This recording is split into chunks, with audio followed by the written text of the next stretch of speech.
Welcome back to Wellness Wave Radio. Thanks for tuning in this morning to ride the wave with us.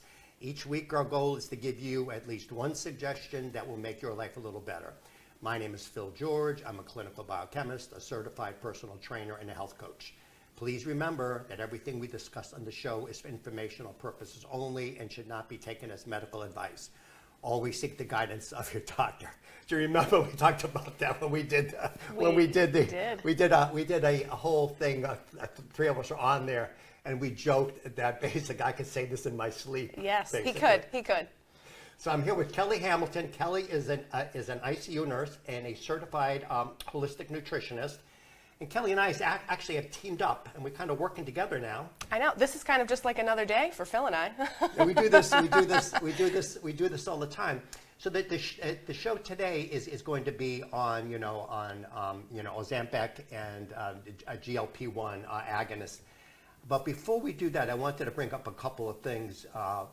One thing being the big problem. I don't know if you saw the article in the paper about St. Vincent's Hospital. Yes. But the government's threatening to take away a lot of their funding because there was they said there were, I'm not beating up on St. V's, I'm not beating up on anybody. I'm just repeating, what's out in the news. And they had 3 people died. The nurses was going to go on strike because they didn't have enough nurses for the patients. Mm-hmm. So they did. They had one of the longest running strikes in like M&A that's right. history. They were outside. Remember, during the pandemic. They did. Going outside there. And one of the things that I found anyway, because when I worked in the hospitals, the dinosaurs were still walking around, so I had to fight off the dinosaurs to get to the hospital. Not easy like you, Kellie. You can just walk in. You have to fight the dinosaurs. No raptors on my way in. So anyway, but I remember you could actually see a doctor. They actually could talk to you and stuff like that. And now I like to call it diagnose and adios. Yeah. I had several primary care sitting where you were, Kellie, and they were saying they got between 2,000 and 3,000 patients. Mm-hmm. A lot of patients. And plus, most doctors now are actually employees of the hospital. So they get a salary. So if I'm employing you, Kellie, I'm paying your salary, you got to do what I tell you to do, right? It's true, yeah. So that's the whole thing. They said, well, you're going to see it's enough patients.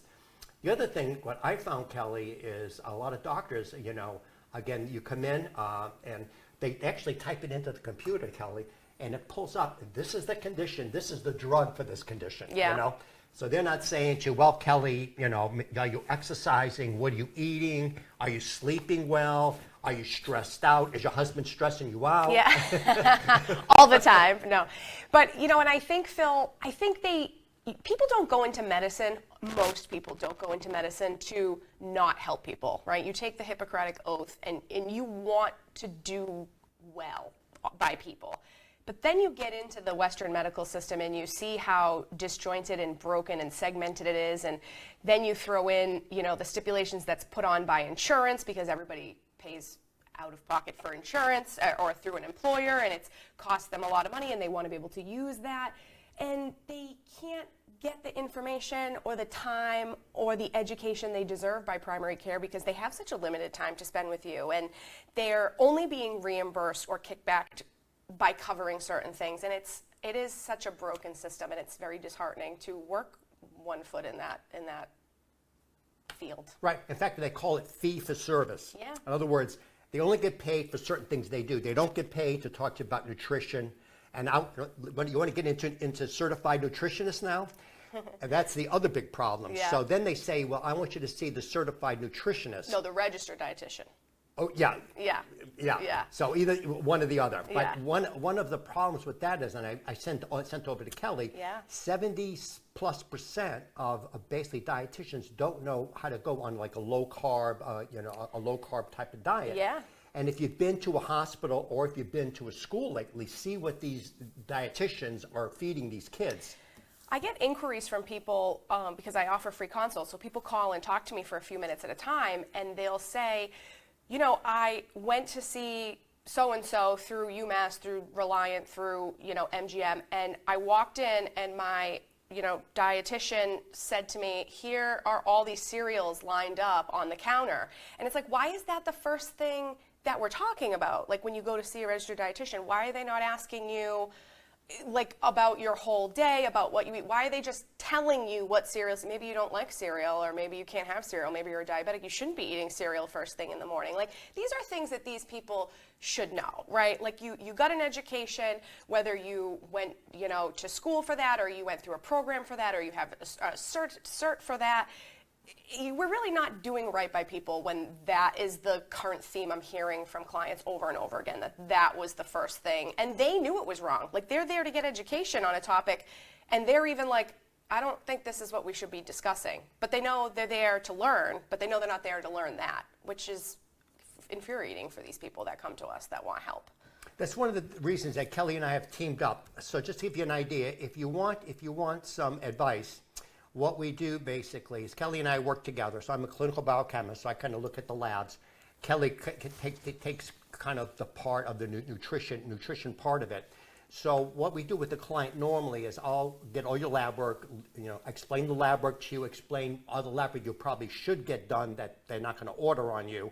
So we educate you on that. And then Kellie jumps in, and she's going to get into the whole, into the whole thing in terms of the nutrition, and so we have two different, parts of expertise. Mm-hmm. So my part is kind of the theoretical part, and Kellie's she's a clinical, the clinical part and stuff like that. So if you're looking for that, you want to contact us, you can email me, philgeorge@charter.net. Or Kellie? abetterpathtowellness.com. There's a contact form. You can fill that out, and we will be in touch with you to set up a free consult just to see if we're a good fit and we can help you.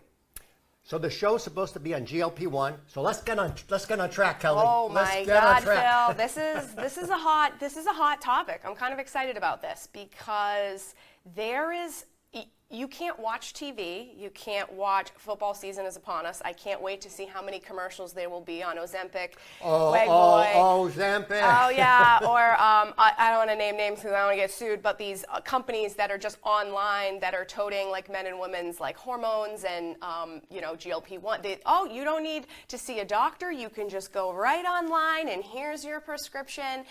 And it really makes my blood boil because not only do we have all that happening, there are also physicians capitalizing on prescribing these drugs.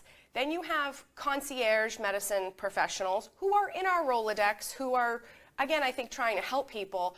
But the issue I have with them is that you can't just hand somebody one of these drugs and tell them inject yourself whatever it may be, because some of them are twice a day, once a week, and then give them no education or training on what to do on the other aspects of their life, or only warning them of mild side effects. And again, I want to preface too, anybody that is on a GLP-1 agonist or that is thinking about it, this is not to shame you, because there are people that need these drugs. There are, severe high A1C diabetics. There are people that are morbidly obese that need to lose over 100 pounds. And maybe you've tried a lot of things and it's just not working for you. And this is an option available to you. I think you should try it, but I think you need to know the risk. You need the education, and you need a qualified medical professional to prescribe you these drugs, not some Joe Schmo off the internet. Or people were getting it during COVID at the back of, did you hear about the black market Ozempic? No. People were buying it out of trunks of people's cars during the pandemic because they couldn't get it. And I just could not imagine. I'm like, oh, we've gone from buying street drugs out of people's cars to now black market Ozempic. It was crazy to hear about that. Well, true story. In fact, I told you when we came to the show, I was going to cover this with you. So I have a radio show, WC around. You can just type in Wellness Wave Radio, and I got YouTube's and also the radio show. So I get a lot of emails from listeners. In fact, if people want to email me any questions, if they want to get Kellie's number, email me, philgeorge@charter.net. So this woman, she texted me, and she said, in fact, she worked for a mental health agency as a counselor, and she said she struggled a little bit with depression, but she was able to work. But her A1C went up, her glucose was going up, and the doctor gave her a GLP-1, Ozempic or whatever.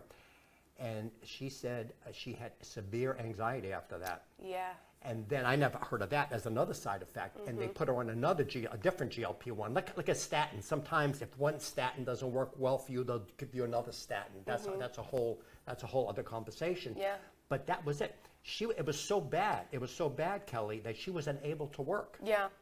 And what I said to her, I said, this is not medical advice. I said, but obviously, I'm assuming it's the GLP-1 that's doing it. Yeah.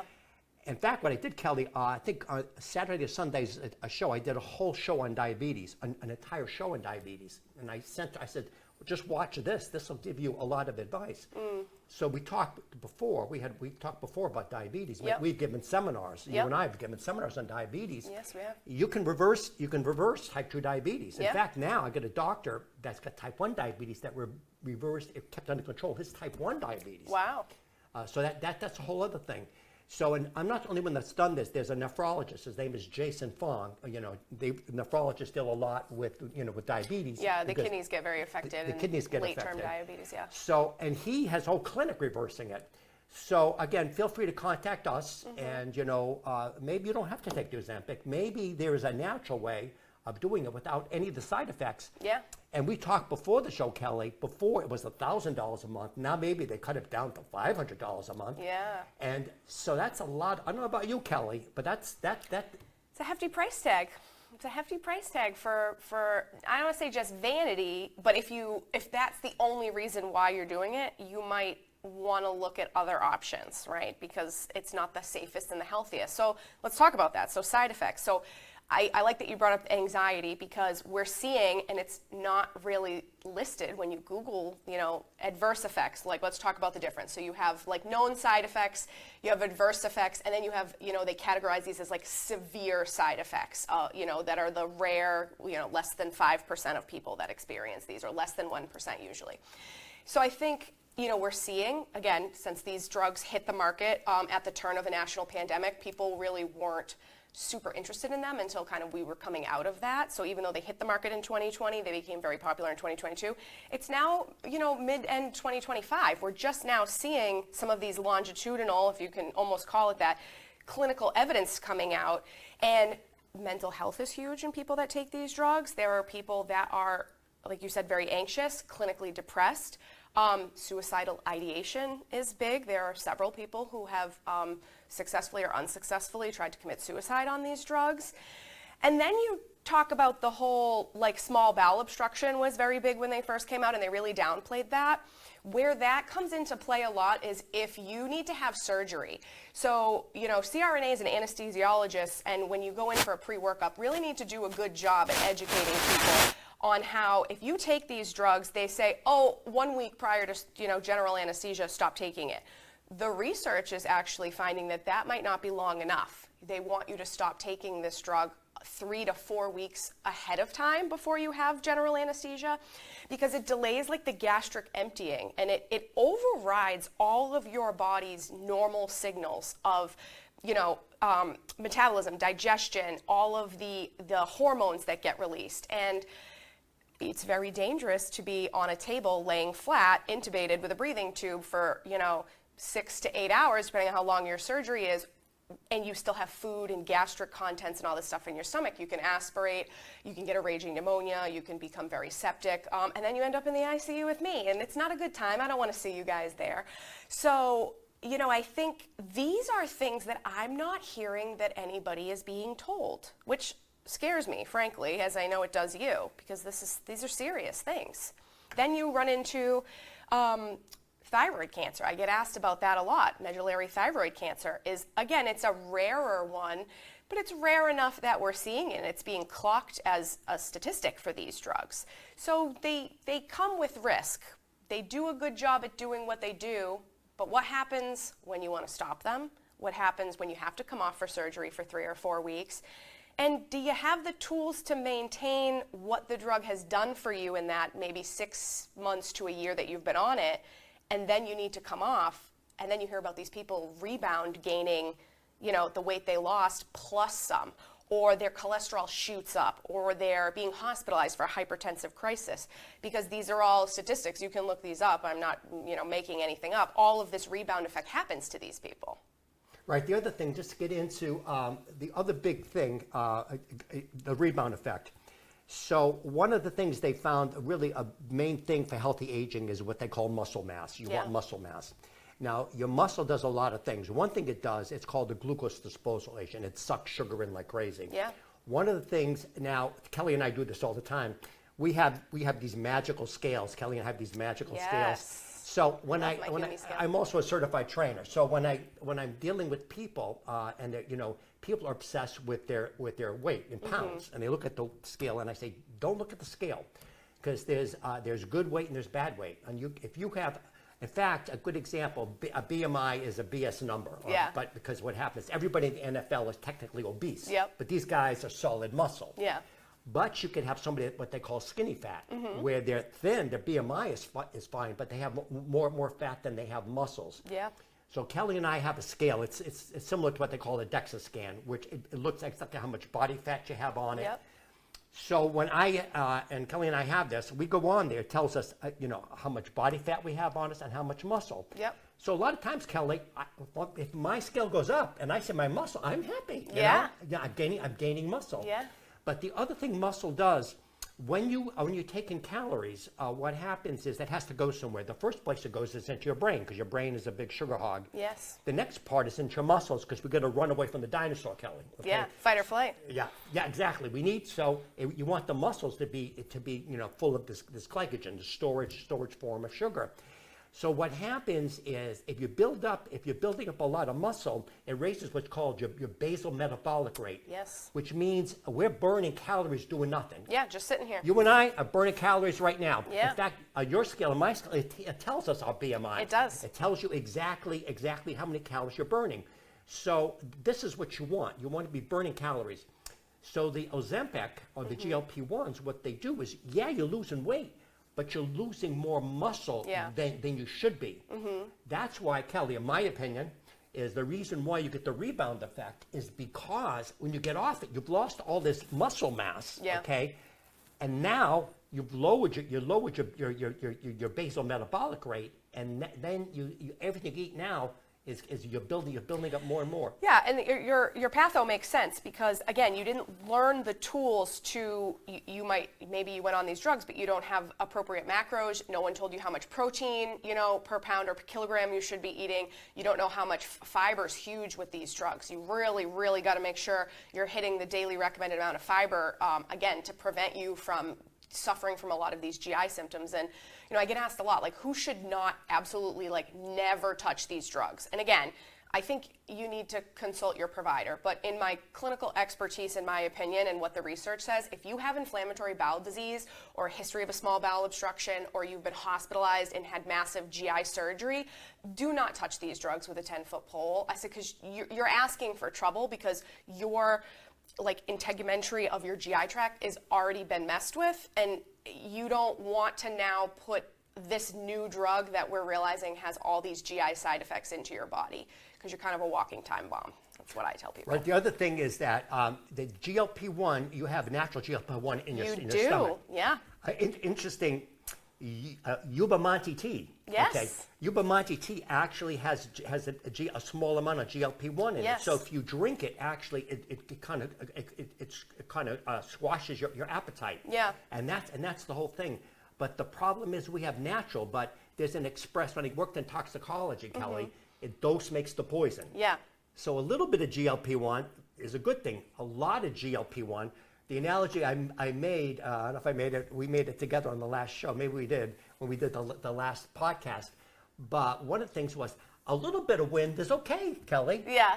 Hurricane, not so good. No, everything, moderation, right? Everything in moderation. We were just talking about that this past week. And I had a thought that you had just said about the GLP-1s? Made in the gut. I'm losing my train of thought here because I want to talk about so many things. Oh, natural GLP-1. That's what I got excited about. Exercise. So exercise stimulates the release of GLP-1. So again, people that want to lose all this weight without doing any work, go for a walk, put on a weighted vest, pick up a set of dumbbells. You're going to release natural GLP-1. Berberine, we've talked about that supplement when we did our diabetes talk. That actually can help release GLP-1 naturally in the gut. Interestingly enough, chewing your food multiple times. They've done studies about this. People release more GLP-1 that sit and chew their food like 20 to 30 times, which if you're like watching at home, you're probably like, that's ridiculous. Why would I ever do that? And that's going to take me forever to eat my meal. Well, that's the point. That's the point, is you're slowing that digestion. You're allowing these hormones to be excreted the way, instead of just scoffing your food down, with the TV tray in front of the TV, or, in front of the computer, or, as you're hurrying up to get out the door. You can't override genetics, right? Our bodies know what they are meant to do when they function appropriately. And then you start rewiring all the chemistry, and that's where, we talk about Frankenstein foods and things. Well, that's when Frankenstein bodies and things start to happen. But that's actually a great thing. Was it mastination? Is that the right word? Mastination? Oh, look it up. No. Mast cell activate? What are you? Mastination. Chewing a lot. I think it's called mastination. Oh, that's a new vocab word for me. I got to look it up. Mastination. We might be making up words on the air. Maybe we'll just start our own dictionary. We'll read it off. I'm going to look it up at chat. I think it's called mastination. And what happens is a lot of people, as you know, you're a nurse, they have acid reflux, the GERD. Oh, God, I see so many people with GERD, yeah. So what happens is, if you're scoffing it down, what happens, it has to hit the stomach. And most people, as you get older, you produce less and less stomach acid. Yeah. So, my opinion anyway, the big problem with GERD or acid reflux is not so much because we have less and less stomach acid as we age. Yep. You don't have enough stomach acid. So you put a whole bunch of food in your stomach, your acid's not even breaking it down. And the other problem is the sphincter valve between it goes back up again. Yeah. And that's when you get it. And the other thing is when we're eating, I don't know if you know this or not, do you know you actually secrete amylase starting in the mouth, yeah. So what happens is you're actually breaking the food down in your mouth before it hits your stomach. Yeah, I can't tell you how many people are so shocked to hear, and we'll drop this fun fact because maybe you don't know it, that, when you talk about like your GI tract, people don't realize it's your mouth to your rectum.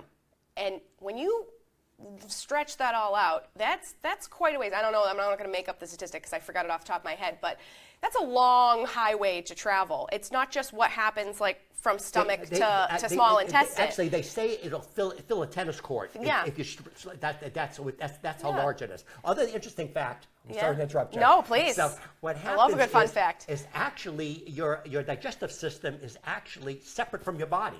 Yeah. It's a hole going through the center of you. It's not part of the rest of your body because you have a separation there, and you have the cells that are breaking it apart, and it has to transverse those particular cells. Yeah. So that's the reason why what Kellie's talking about. You wanna break it down, starting in your mouth. Yeah. It primes the whole rest of the system to be like incoming, it's a signal. It's a series of signals, and I think we look at it so disjointedly. Everything in the human body, we look at it so disjointed. That's why there's a specialty for everything, right? But when you look at it as a whole, it makes so much more sense. It's more complicated and it's harder. I think that's why people don't do it. It's harder to look at something as a whole. It's what holistic comes from. It's hard to know a lot about everything. That's why people want to specialize in residency or in medicine in one thing and just be the master of that one thing. But look where it's gotten us. I think the collapse of our system is upon us, Phil. We're living it in real time. Right, Kellie, and what you said before I think is really important. Chewing in the beginning, because the other thing, I don't know if you caught it, what Kellie said in the beginning, chewing it, releasing the amylase, by the way, there's two things, the amylase and lipase. Amylase breaks down carbs, sugars, and lipase breaks down fat. And so what happens is, what Kellie's also saying, it's signaling your gut, food incoming, release the GLP-1, release the hounds, the hounds, release the GLP-1s. Yeah. So you're getting it. So what happens is, by you chewing slowly, what happens is It's slowing down the whole digestive process, which is going to keep you satiated full longer. So you're not going to want to have that constant snack. Where Which people, is what the GLP-1 is doing, but you can do it naturally. Yeah, we can do it naturally without any of the side effects. Yeah. But the other big issue again with it is slower. You're not going to be hungry later. Was a big thing for a while called grazing, right? Yeah. Where you eat the 3 meals, but in between the meals you're grazing. So one of the things that Kelly and I do is a good example. This is going to sound racist, so I'm going to get in trouble. Oh, jeez. Okay, so you probably heard the thing. You go to a Chinese restaurant and you're hungry an hour later. Okay. Yeah. So any of the people out there, men or women, have had families had a baby, what they'll know is the cravings the woman get when she's pregnant. Yes. I want pickles and ice cream. Yeah. So what happens is that the fetus is screaming up to the mother, I need more magnesium, I need more salt. Yeah. Goes to the brain, the mother goes out and she wants to give the fetus what it wants. But the same thing happens with us, Kelly. So what happens is, we want to eat a lot of ring-dings, and with this, and this. So we eat. Well, maybe not you and I, but Kelly is so bad. We were going to have a meeting once. And I said, well, why don't we go to McDonald's? We're not going to eat there, Kelly. I said, why don't we go? She's such a food snob. Why don't we go to I can't be seen at McDonald's. but it's bad for the brand, Phil. We can't go to we can't have a business meeting at McDonald's. So anyway, but that's the whole thing. So we're eating. It's basically calorie dense, but it's nutrition deficient. Yes, so much of what we eat. So is. your body's really smart. So what happens? You're munching away at ring dings and everything else, and your body's saying, I need protein. Yeah. I need magnesium. I need starch. I need this. I need that. Yeah. And you're still hungry. What do, Kelly? You go get another ring ding, right? Yeah. But that's the reason people are getting overweight. You're giving yourself plenty of calories. Yeah. And I mentioned several times, there's a really good book called Nature Wants Us to Be Fat. Yeah. Because Kelly, when we were cavemen and cavewomen roaming around, we go long periods of time without food. Yeah. So anytime we had a chance to get calories, we're hardwired to be fat, Kelly. We're hardwired. Hibernate it in because you don't know when your next protein-packed meal was going to come the from. winter's coming, so that's what it is. But we're eating the wrong stuff, so our brain wants us to put up the calories for the hard winter, but we're not getting the good stuff. So if you're eating correctly, and this is one of the things Kelly does, she's going to teach you how to eat correctly, and then get the stuff, and you're not going to be hungry in the middle of the day. Or if you are hungry, one of the things I do with a lot of clients, I have these beef sticks, grass-fed, grass-finished, happy cows. Yep. And they're in plastic. Yep. And they also, the ones that I use, you can email me, philgeorge@charter.net. I give it to clients. Put it in your pocket. You feel like you want to be naughty, Kelly. You feel like you want to be naughty. Open up the beef stick. Yep.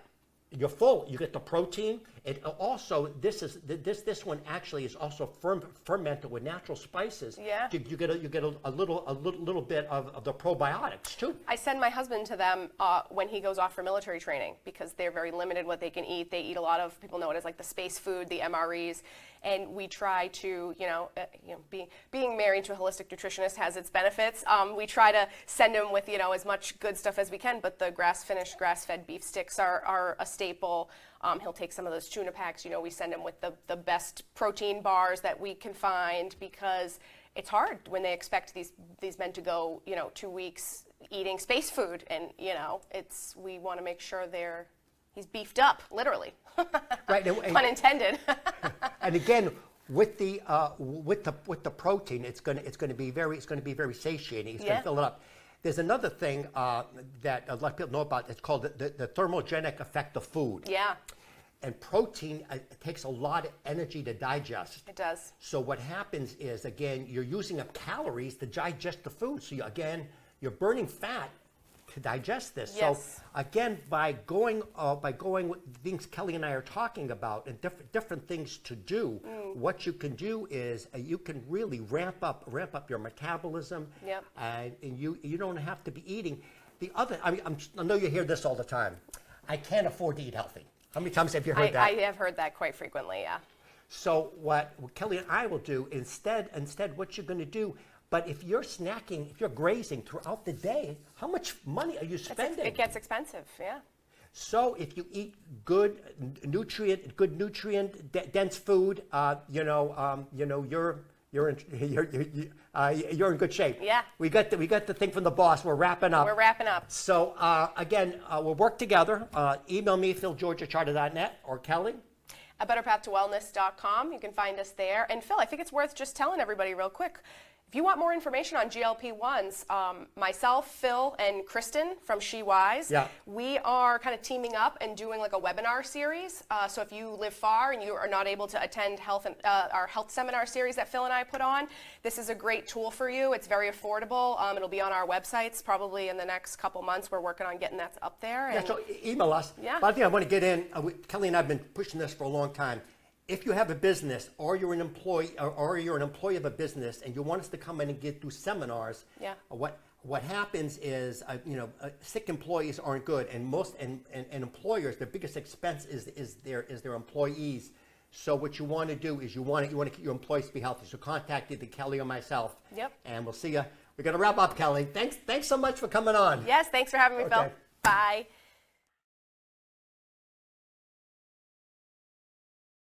One of the most common questions I'm asked as a biochemist and health coach is, what are the best supplements to take? Choosing supplements is a tricky business. Many companies have poor quality control and questionable ingredients. In the past, I had to send clients to several different websites. I am now able to offer one-stop shopping for all the quality brands I recommend, with no shipping cost and a lower price in most cases. Just email me, philgeorge@charter.net, for a free consult.